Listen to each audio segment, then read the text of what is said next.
Muito boa noite a todos. É uma felicidade imensa estar aqui. Muito embora ausente, mas a Adelina me convidou para uma fala nesse dia de hoje, nessa casa espírita, a qual é a primeira vez que tenho o prazer de aqui estar. Agradecendo a Marilda, em nome de todos, a presidente dessa casa. É sempre uma felicidade imensa estar entre confrades e irmãos de ideal espírita. E o que vamos conversar hoje, as nossas reflexões, é sobre um dos maiores apóstolos do Cristo, que reencarnou. A última encarnação foi aqui no Triângulo Mineiro, Sacramento. Falar de Jesus é uma felicidade inadiável, acredito que para todo aquele que ostenta a insígnia de espírita cristão. E falar de Eurípides, segundo Francisco Cândido Xavier, é o mesmo que falar de Jesus. Então, a nossa fala hoje é sobre Eurípides Barçanufo, que muitas das gerações, mesmo as mais antigas e as novas, jamais ouviram falar. Para falar de Eurípides, o apóstolo da caridade, vida e obra, daria um seminário longo, porque é uma obra, é um espírito que acompanha Jesus desde épocas as mais remotas. Então aqui seria uma sinopse, simplesmente um resumo dos resumos da vida desse apóstolo que esteve aqui tão perto de nós e que nos inspira tanto a sua lealdade à tarefa redentora de Jesus e da caridade. Muito bem, eu queria primeiro falar da autora Corina Novellino, que foi quem escreveu Vida e Obra de Eurípides Barçanufo. Ela nasce em Delfinópolis, que é no interior de Minas Gerais, em 1912. É só um breve resumo, porque Corina Novellino, que estudou, foi diretora do colégio Allan Kardec, que foi a primeira escola espírita do Brasil, fundada por Eurípides Barçanufo. Então, Corina Novellino, a família muda para Sacramento em 1918, 6 meses antes do desencarne de Eurípides Barçanufo. Olha só, os pais mudaram para Sacramento em virtude de que queria que os filhos estudassem no colégio Allan Kardec, fundado por Eurípides Barçanufo. Só que ele desencarna 6 meses depois. E Corina, ela é adotada por uma dos irmãs de Eurípides Barçanufo, a Edalides, e ela tem uma vida inteira dedicada ao magistério e assim a causa espírita. Ela funda o lar de Eurípides para meninas órfãs, porque ela, em 1924, fica órfã de pai e mãe, como já disse aqui. E em 1957 ela tem a primeira obra psicografada, que chama Escuta Meu Filho, pelo Espírito Aura Celeste. Em 1979 ela escreve esse livro de grande importância, chama-se Eurípides, o Homem, a Missão. Isso aqui já é uma edição mais nova, porque a antiga já está esgotada há muitos anos atrás. E ela desencarna em 1980, deixando um verdadeiro apostolado na pequena Sacramento. Muito bem. Em 1956, ela psicografa a obra A Grande Espera, aonde nós vamos relatar há 2 milênios atrás o espírito de Eurípides Barçanufo, a época de Jesus, né? No prefácio dessa obra, que aqui está, muito belíssimo, muito interessante, A Grande Espera, Corina, em 1956, começa a psicografar sem saber de fato qual era o autor da obra. E ao longo da psicografia, ela manda, consulta Chico Xavier, que ainda residia em Pedro Leopoldo, e Chico, para surpresa dela, diz que tratava-se do espírito de Eurípides Barçanufo, que foi a única obra psicografada por Eurípides, já no plano espiritual. Mas esse livro só vem a ser publicado, na realidade, em 1977, após passar por inúmeras revisões, inclusive a de Chico Xavier, que fala que o livro, o romance, o personagem Marcos é o próprio espírito de Eurípides, à época de Jesus. Então, nós começamos a observar que, à época de Jesus, alguns espíritos, dentre eles, o de Eurípides, a personagem de Marcos, e seguindo os passos de Kardec, que tudo analisava e submetia ao crivo da razão, nós também, ao lermos essa obra, fomos consultar quem a endossava. E bem no prefácio, na contracapa, Chico Xavier ali relatava que se tratava do espírito de Eurípides e um outro personagem por nome Lisandro, que era, à época, um líder essênio, era o nosso querido e abençoado Bezerra de Menezes, cuja música, toda vez que ouço, me emociono, como aqui acabou de tocar agora recentemente. Então, esses dois espíritos estão ligados pelos laços mais sagrados do coração e da harmonia e do amor a Cristo, porque já aguardava a sua chegada.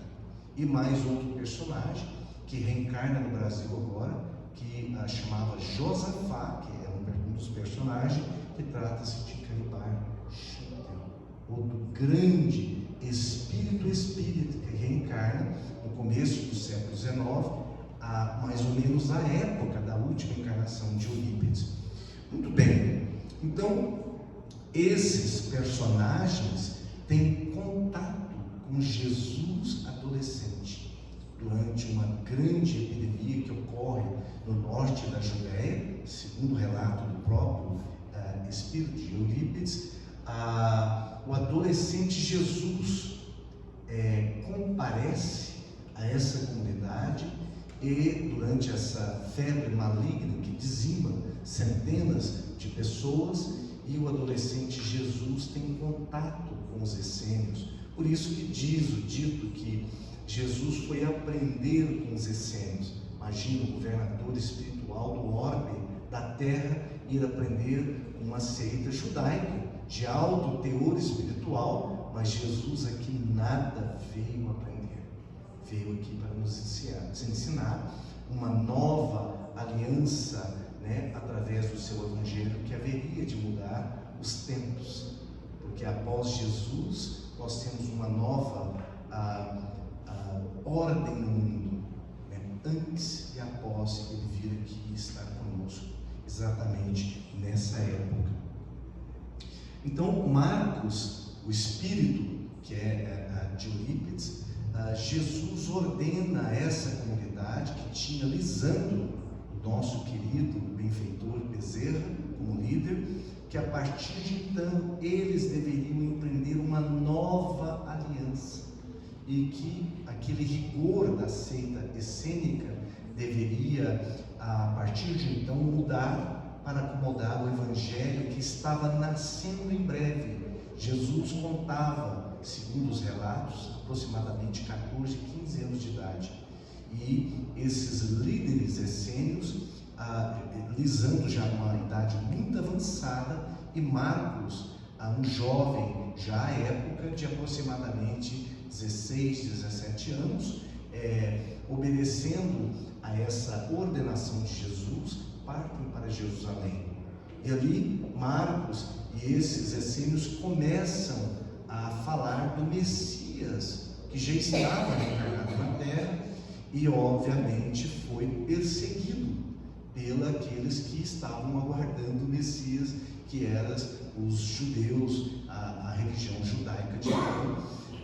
Mas ele é preso, torturado, e como não cedia a ideia de proclamar essa nova aliança, Marcos, ainda bem jovem, é martirizado e queimado já naquele tempo, e ao desencarnar, Lisandro houvera desencarnado um ano antes, e quem lhe recebe é Lisandro, já prometendo um retorno breve para continuar a missão que Jesus havia lhes confiado.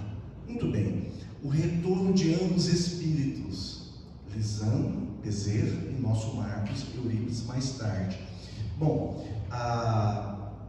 acredita-se no meio espírita que o apóstolo Lucas, né, havia sido o mesmo espírito de Bezerra de Menezes. Tanto é que Lucas fora médico à época de Jesus e um dos evangelhos mais bem escrito, pois era dotado de grande cultura à época.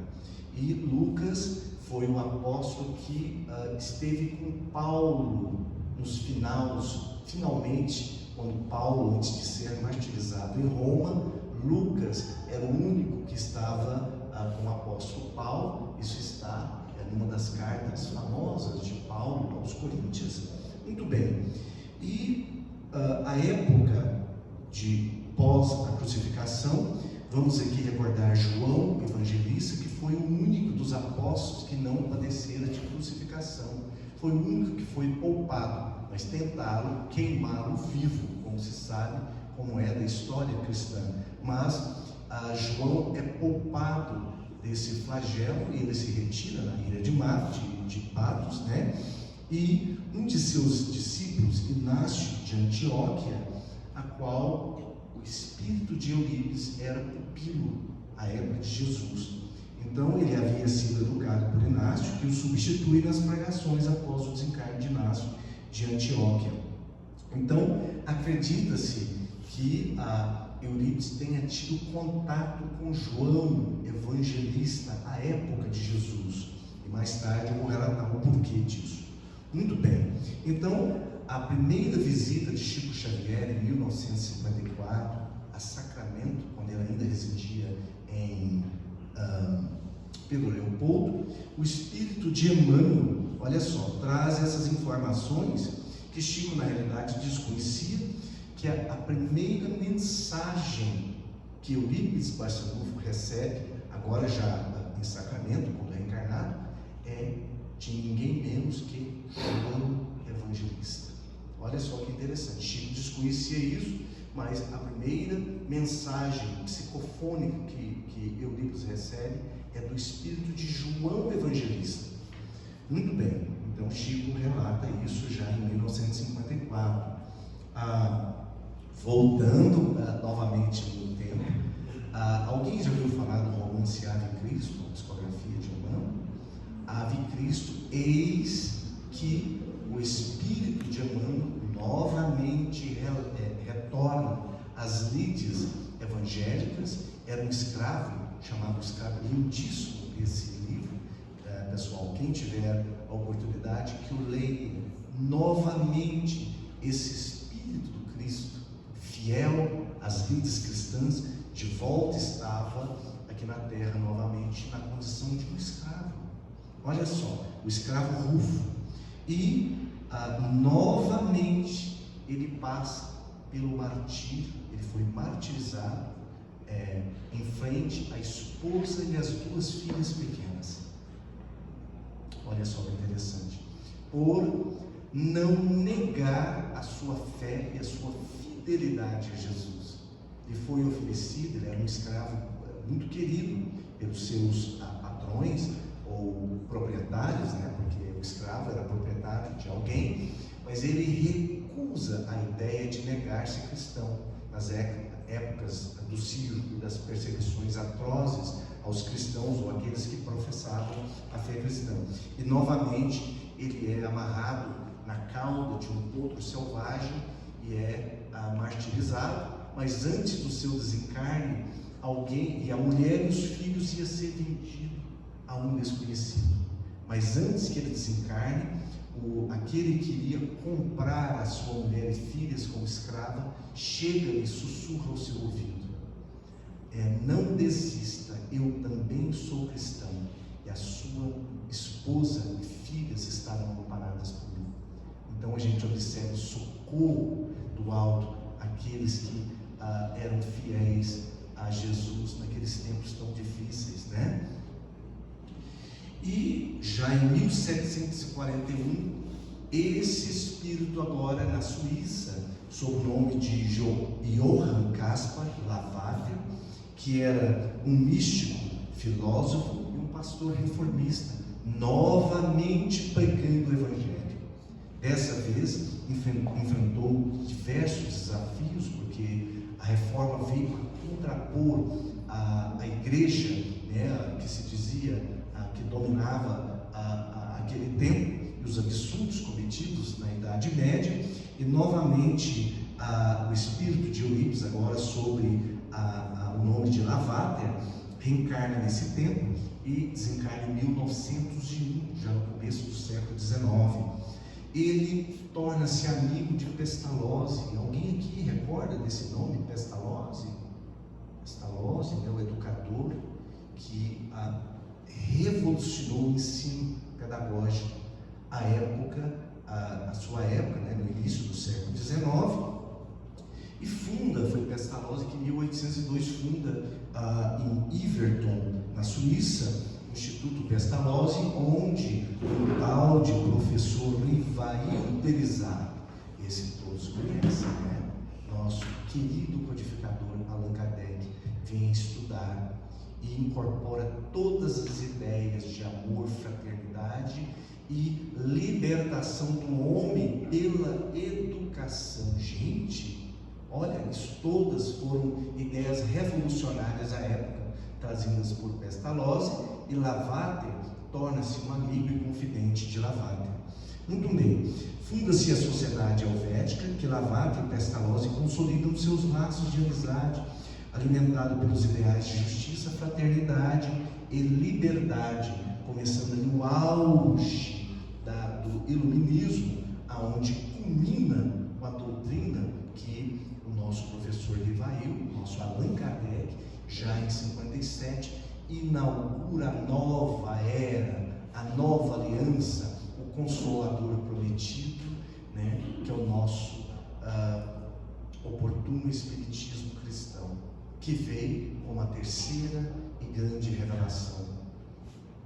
Muito bem, na revista Espírito de março de 68, correspondência de 6 cartas enviadas à imperatriz a Marla Feodorovna, esposa de Paulo I da Rússia, aonde Lavater correspondeu por inúmeros anos com essa imperatriz, ele que acreditava já na comunicação dos mortos, Lavater.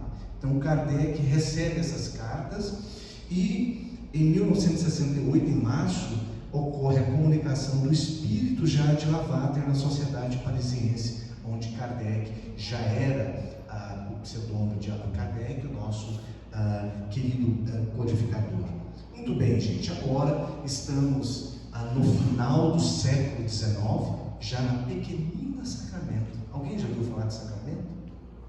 Eu acredito que é um pedaço do céu, sou suspeito para falar, né, gente? Mas eu acredito que é um pedaço do céu aqui na terra. Eu estive lá esse final de semana. Eu não perco a oportunidade de colocar um pé do céu enquanto aqui na terra do Cruzeiro. E Sacramento é esse pequenino pedaço do céu aqui ao lado de Uberaba. Todos sabem, de Uberaba, a menos de 80 quilômetros, fica a pequena Sacramento. Então, a 1º de maio de 1880, esse valoroso espírito retorna para continuar a tarefa de Jesus, agora na pequenina Sacramento. Ele é o terceiro filho de 15 filhos do casal Hermógenes Ernesto de Araújo, também conhecido como carinhosamente Mogi, e Jerônima Pereira de Almeida, conhecida carinhosamente como Meca, pais de Eurípides Barçanufo, né? Eles tiveram 15 filhos. Eurípides foi o terceiro da fila, né? Do mais velho para baixo. Gente, não havia máquina de lavar, não havia as facilidades, ferro. Dona Meca, vovó Meca, carinhosamente, como eu a conheço, criou esses 15 filhos, lavando, passando e, digo de passagem, todas essas facilidades que a cada 2 anos vinha um forno, né? Ele teve uma infância muito pobre, carência nutricional, era muito franzino, porque passavam muita fome naquela época, né? E Eurípides, já na sua infância, ele impressionava por uma inteligência atípica e anormal. Ele tinha uma lucidez e era autodidata, e aos 11 anos já havia assimilado tudo que o colégio Miranda, que era o melhor colégio da época, poderia lhe ensinar e passar. Então os diretores da época chamaram seus pais e falaram: olha, ele não tem mais nada para aprender com apenas 11 anos. E passou a ser, nós chamamos hoje de monitor, a ensinar os colegas, os irmãos mais novos, e era sacramento pelo nome, como entendemos, dá-se a entender, a inferir que é uma cidade extremamente católica, né? Como era todas as cidades do interior de Minas, São Paulo. E Eurípides era extremamente católico, fervorosamente católico, devoto de São Vicente de Paulo. Tudo na igreja ele participava das comunhões e era assim conhecido como um verdadeiro prodígio dentro da escola, dentro da igreja e fora dela, porque tinha uma inteligência incomum. Ele tinha o desejo de ser médico, porque sua mãe, Dona Meca, sofria de epilepsia e ataques. Ela desmaiava com muita frequência na missa e foi sugerido que ela não mais participasse pelo pároco da época, porque ela passava mal diante da multidão. Eurípides tinha uma aflição, uma vontade incontida de curar a própria mãe. Então ele parte para o Rio de Janeiro, é admitido na escola da Praia Vermelha em medicina, mas desiste, porque não consegue ficar longe dos pais, do carinho, principalmente da mãe. Ele retorna e logo começa a estudar, autodidata, a homeopatia. Olha só, e ele funda uma pequena farmácia que atendia os pobres. Gente, nós estamos falando aqui de um jovem de apenas 20, 21 anos. Funda uma farmácia homeopática para cuidar dos pobres, totalmente grátis, de graça. Tinha uma vocação para o magistério, devido ao seu autoconhecimento, pois Eurípides entendia de tudo: astronomia, botânica, zoologia, química, matemática. Era um exímio conhecedor da língua portuguesa. Ele conhecia a língua portuguesa e tinha uma oratória formidável, extraordinária para a época. E aos 22 anos funda o Liceu Sacramentano, onde introduz ele, na companhia de outras pessoas intelectuais, métodos elevadíssimos para a época. Vamos recordar aqui que na sua outra existência ele havia sido amigo de quem? Pestalozzi, que havia introduzido na Terra um dos mais notáveis métodos de pedagogia para a infância e juventude. Muito bem, a conversão. Então lembramos que Eurípides era terrivelmente católico, vamos assim dizer, mas ele tinha uma grande dúvida acerca do Sermão do Monte, porque nada daquilo que ele explicava convencia-o da lógica do Sermão do Monte pregado por Jesus. Então ele tinha uma verdadeira, como que eu poderia dizer, um apelo a João Evangelista, desde sempre. Naqueles tempos não se podia ter Bíblia, gente, olha que interessante, mas um de seus amigos, padres, lhe oferece uma Bíblia, e Eurípides compulsivamente passa a estudar, porque ninguém detinha a Bíblia, não era facultado a qualquer pessoa, somente os párocos poderiam ter Bíblia. E ele paira nessa grande dúvida e começa, próximo de Sacramento, uma pequena cidadezinha por nome de Santa Maria, um movimento dos espíritos que começam a chamar muita atenção.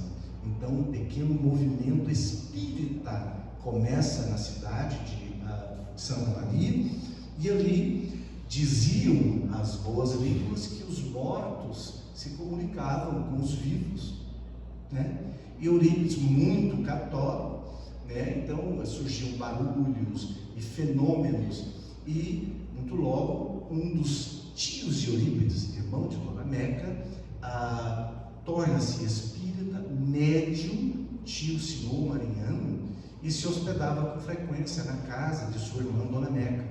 E Eurípides não perdia a oportunidade de dormir no mesmo quarto com o tio, e lá os dois travavam verdadeiros diálogos sobre tio Simão Mariano, tentando explicar aos sobrinhos sobre o espiritismo, mas Eurípides tinha um conhecimento elevadíssimo de ciências, de filosofia, de tudo, e Simão Mariano era apenas uma pessoa da roça, mas um espírito de alta elevação moral.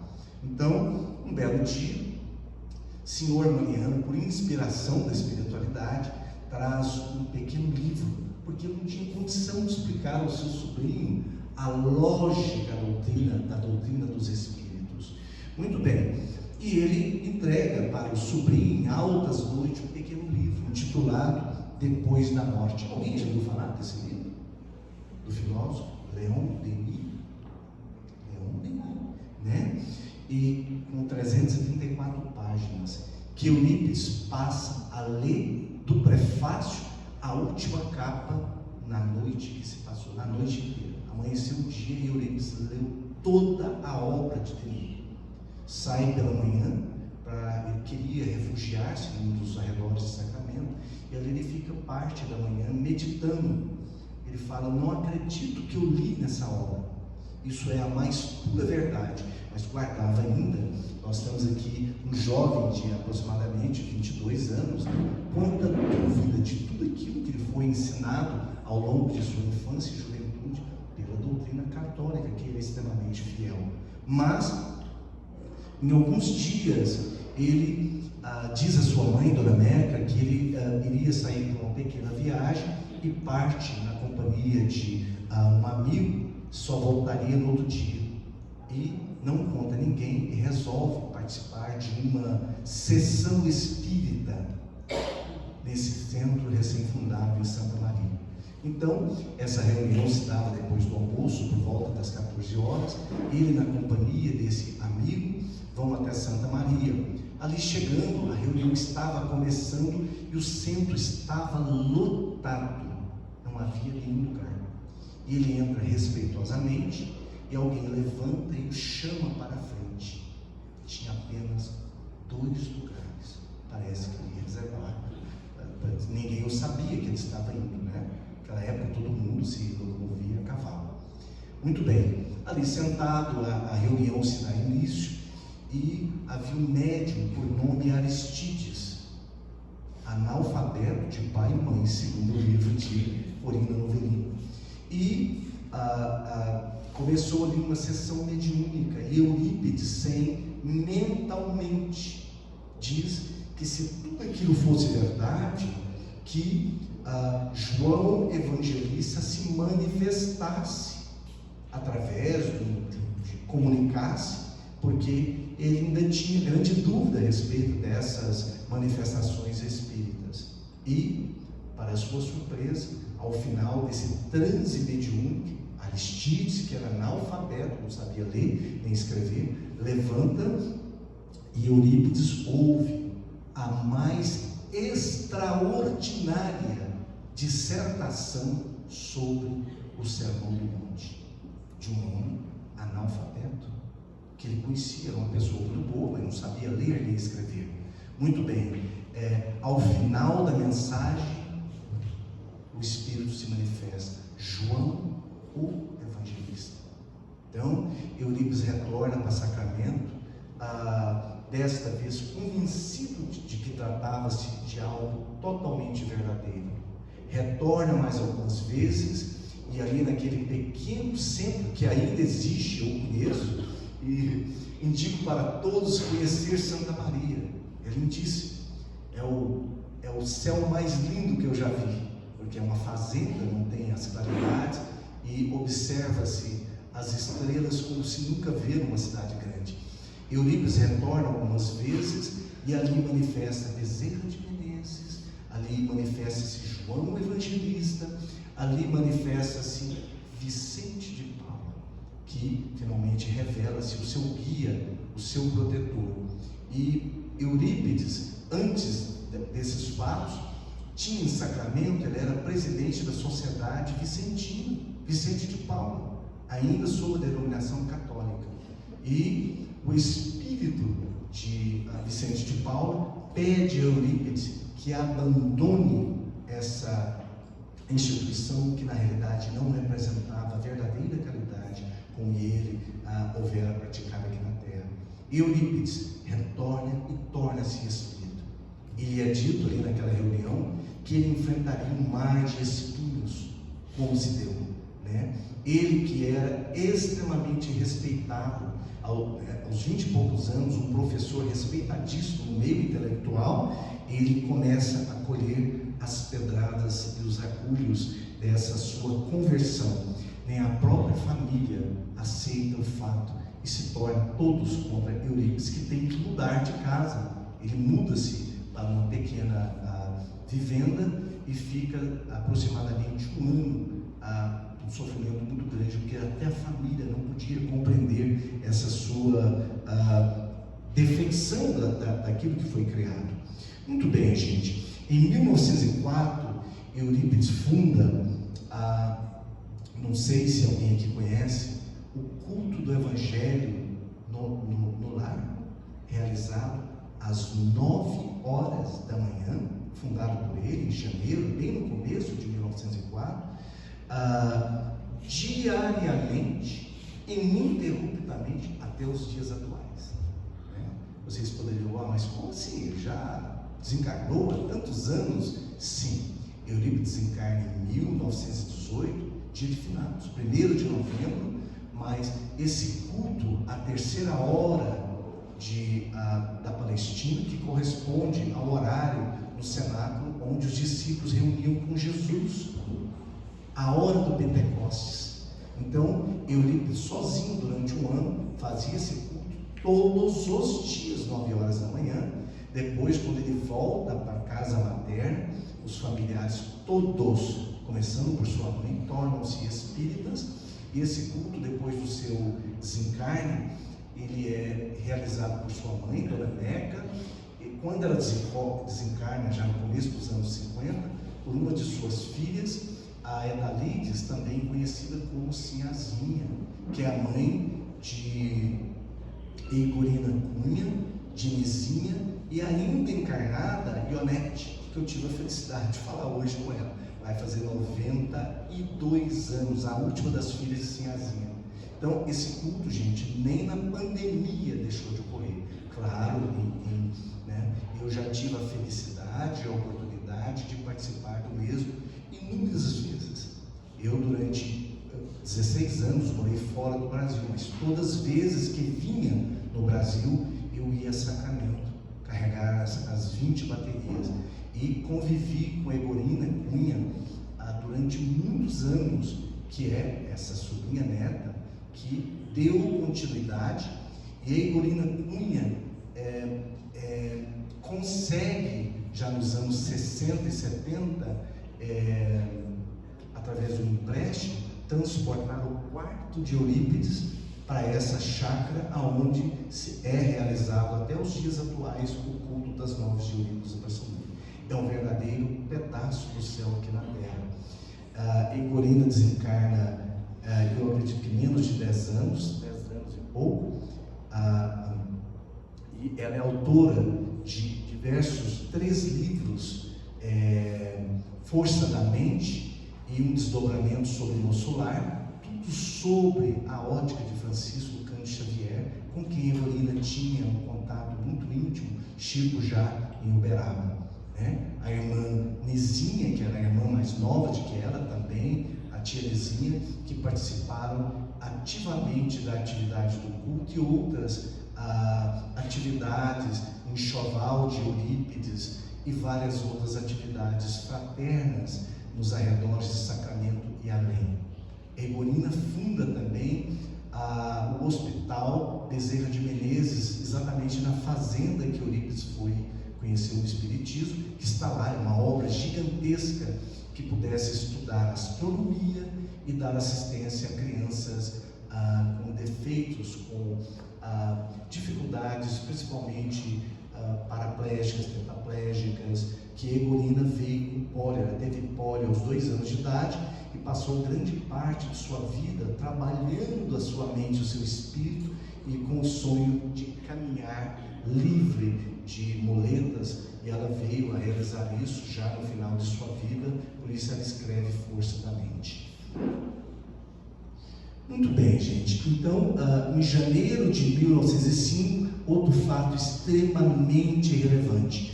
Eu vou e volto, né? Vocês estão observando. Em 1905, novamente, vamos falar de um fato extremamente relevante na vida de Eurípides, quando ele começa no Liceu Sacramentano, que ele era professor, né, juntamente, todos começam a abandoná-lo, porque ele decide introduzir a doutrina dos Espíritos uma vez por semana. Gente, era muita coragem, né? Nos dias atuais, nos anos 70, quando eu me tornei espírita, eu vim de uma família evangélica, eu tinha vergonha de falar que era espírita, porque imagina, meus tios, avós, todos evangélicos, imagina 1904, 5, né? Só com o passar do tempo que, obviamente, fui amadurecendo e criando a coragem de entender que espírita e evangélico e cristão somos uma coisa só, não há diferença nenhuma, né? Então, desculpa.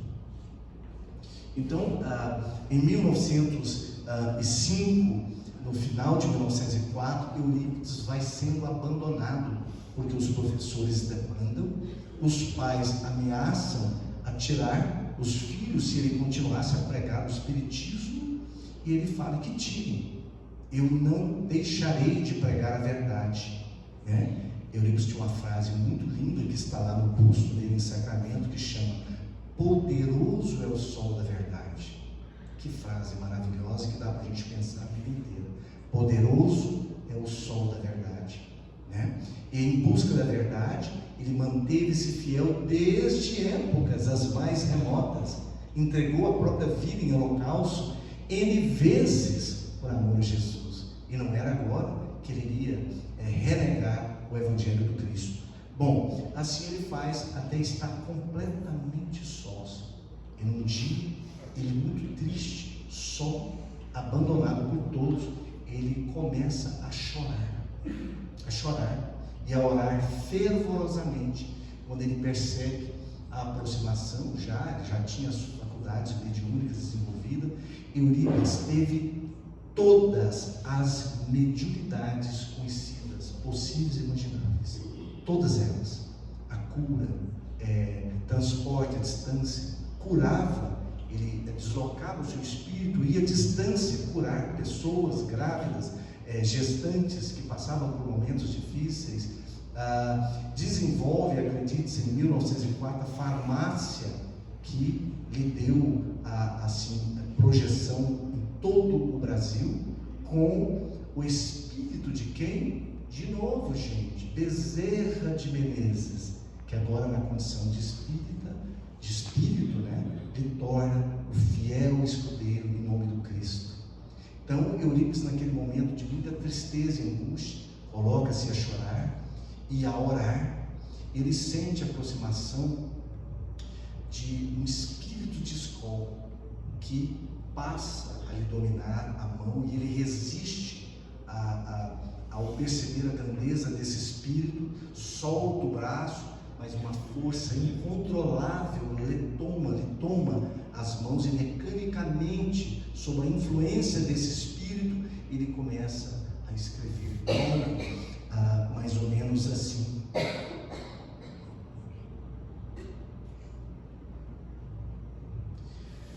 ele sente essa insinuante vontade de escrever, então ele, banhado de suave magnetismo, um nome de elevado destaque, lhe apresenta, e eis que uma força lhe toma o braço e ele começa a escrever de forma mecânica: não feche as portas da escola, não feche, ordenava esse espírito.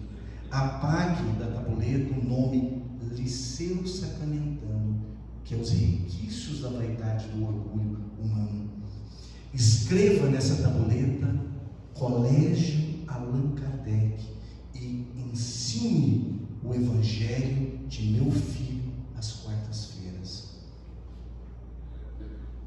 Ao final, o Espírito manifesta: Maria, serva do Senhor, era a mãe de Jesus, gente.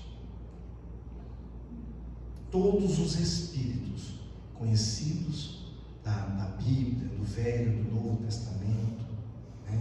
John Hus, João Evangelista, Bezerra nem se fala, era aquele que trabalhava com ele nas receitas mediúnicas, Sócrates, Platão, a Maria, mãe de Jesus, inúmeras cartas psicografadas nos anais de sacramentos guardados no Museu de Eurípides de Barcelona, e tantos outros nomes que não consigo lembrar, gente, de espíritos de altíssima hierarquia.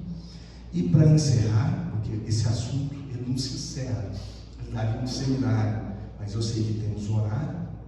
No livro A Vida Escreve, a psicografia de Chico Xavier, conta-se que em dado momento da vida ainda de Eurípides encarnado, braços poderosos como lhe alçassem ao alto lhe sugavam para as esferas superiores, e Eurípides sentia o corpo flutuar e ele volitava, e logo ele se viu em campina verdejante e continuava uma viagem sem fim, à maneira de um pássaro assim teleguiado, e à vista de homem, o seu espírito homem, que meditava, envolto de doce luz e magnetizado, está trêmulo, e reconhece ao aproximar de longe a figura de Jesus num de seus desdobramentos. Ofuscado pela grandeza do momento, Eurípides começa a chorar. E levantando a cabeça, percebe que Jesus também chorava.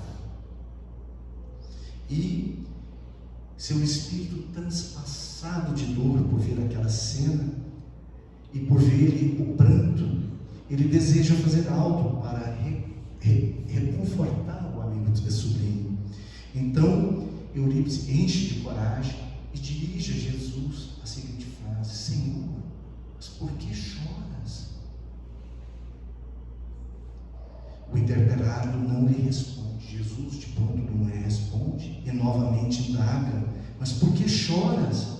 Choras pelos descrentes do mundo, Senhor? E com olhar suave e meigo e com dulcíssima voz, Jesus lhe responde: não, meu filho, eu não choro pelos descrentes, aos quais devemos amor e auxílio. Eu choro por todos que conhecem o Evangelho, mas não o praticam. Eurípides, tomado de súbito, desce e retorna ao corpo em pranto de carne, não comenta com ninguém e jamais para de trabalhar um só momento em toda a sua vida. Dormia pouquíssimas horas, assim como o nosso querido Chico Xavier. E 1º de novembro, antes das vésperas, final de outubro, ele anuncia que um espírito iria desencarnar naquela cidade e que haveria muito choro, muita tristeza. Ele prevê o próprio desencarne no auge da gripe espanhola, a primeira grande pandemia, né, que assola primeiro a Europa, depois vem para o Brasil, e incansavelmente Eurípides trabalhava para mitigar a dor, a morte e o sofrimento daqueles. E sua mãe, Neca, aflita, ele já enfermo, febril e trêmulo, disse a sua mãe: mamãe, não posso descansar um só minuto. E na madrugada de 1º de novembro, o seu corpo tomba e Eurípides desencarna. Podemos imaginar o que lhe aguardava no plano dos espíritos. E esse glorioso espírito continua nos dias atuais a nos socorrer às dores, nesse momento tão grave ao qual passamos enquanto humanidade, nesse momento tão hostil de transição planetária. Ele e Bezerra, esses dois valorosos apóstolos do Cristo, que desde a chegada de Jesus aqui o aguardavam e continuam com ele e com nós também, graças a Deus, nesses momentos tão difíceis, que possamos ouvir a voz do Divino Mestre e, quem sabe, tomarmos a firme decisão de trabalhar pelo Evangelho enquanto aqui na condição de espíritas cristãos. Muita paz a todos.